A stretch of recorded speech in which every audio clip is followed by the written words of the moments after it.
Hi, my name is Bethany Cox and I chose to do my video on personality. The three topics that I chose are Freud's divisions of personality, the Big Five personality test, and projective tests such as the Rorschach inkblot. Let's begin.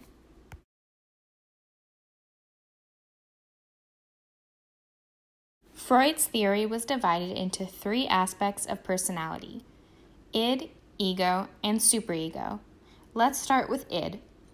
Id can be defined as the primitive aspect of the personality, driven only by needs and wants without thinking of any consequences. It seeks pleasure, hence the phrase, if it feels good, do it. Maybe just one.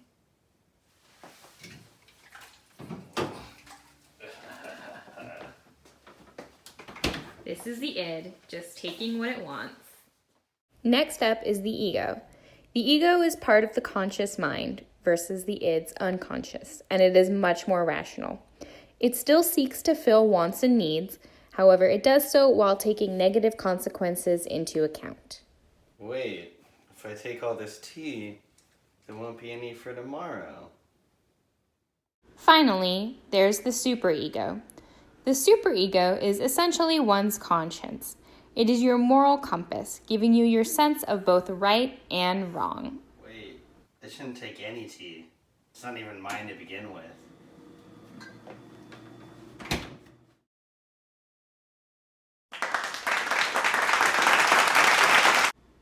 Next up, the Big Five personality test.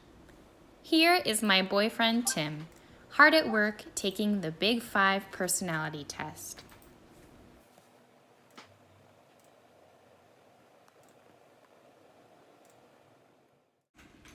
The five-factor model consists of 5 different traits: openness, conscientiousness, extroversion, agreeableness, and neuroticism.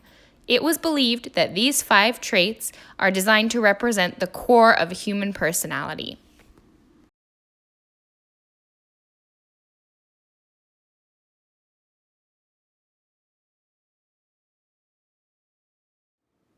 I got 75% O, 40% C, 54% E, 58% A, and 71% N.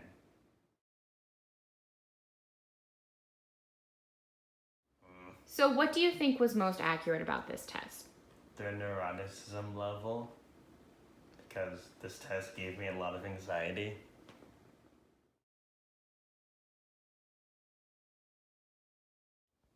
So what do you feel was inaccurate? I feel like the extrovert trait was a little too high. Not really much of an extrovert. I don't like to be the life of a party, so even though it wasn't that high, it still seems a little high.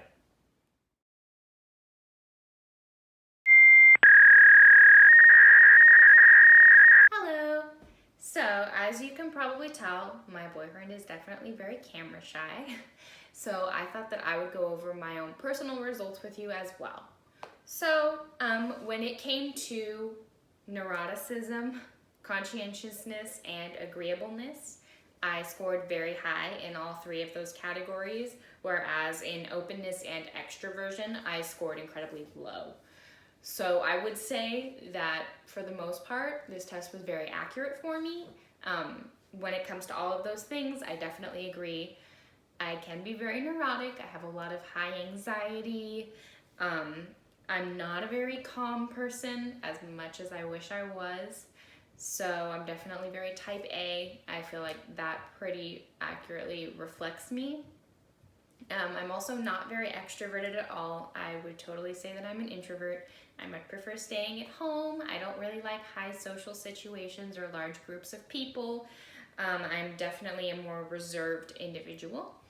And as for conscientiousness, I have always considered myself to be a very responsible, very prompt person, very reliable. I work really hard at what I do. I'm a vet tech. So I put a lot of pride into my work, and I take a lot of responsibility into my hands every day working with those animals. So I would definitely agree with that as well.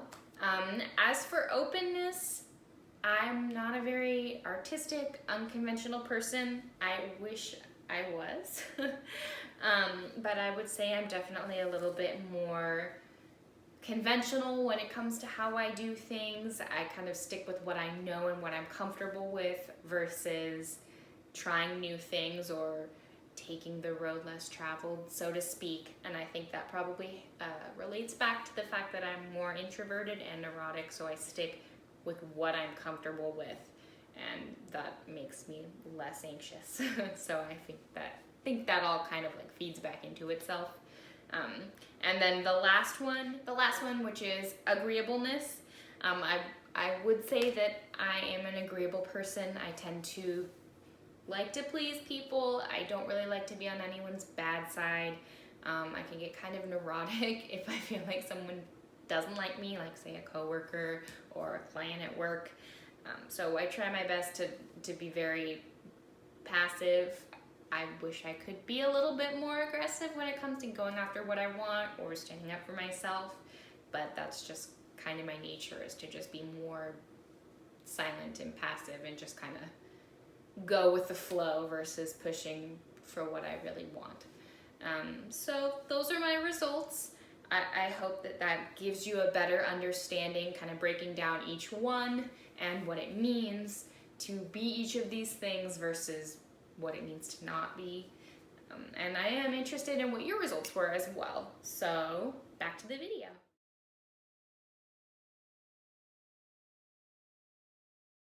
Another form of determining personality can be done through projective testing.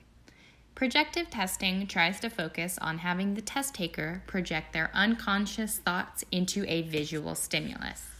These unconscious thoughts are supposed to relate back to the test taker's personality. One of the most famous examples of this is the Rorschach test. It is a test done by examining various ink blots, asking the test taker to say what they see in the ambiguous shapes of the ink itself. So, as you can see from the footage shown, I found an online Rorschach inkblot test and I had my boyfriend Tim take it. Now in this footage, it is asking him to choose his first choice of what he thought that the image looked like, and then his second choice. Then it proceeds to move on to another image, and so on and so forth.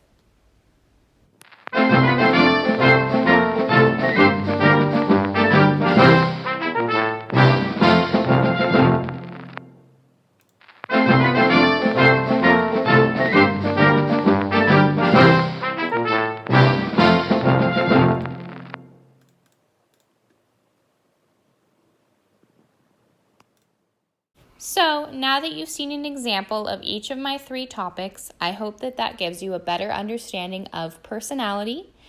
Let's review. First, we discussed Freud's theory of personality, which was comprised of the id, ego, and superego. We then discussed the 5-factor personality test.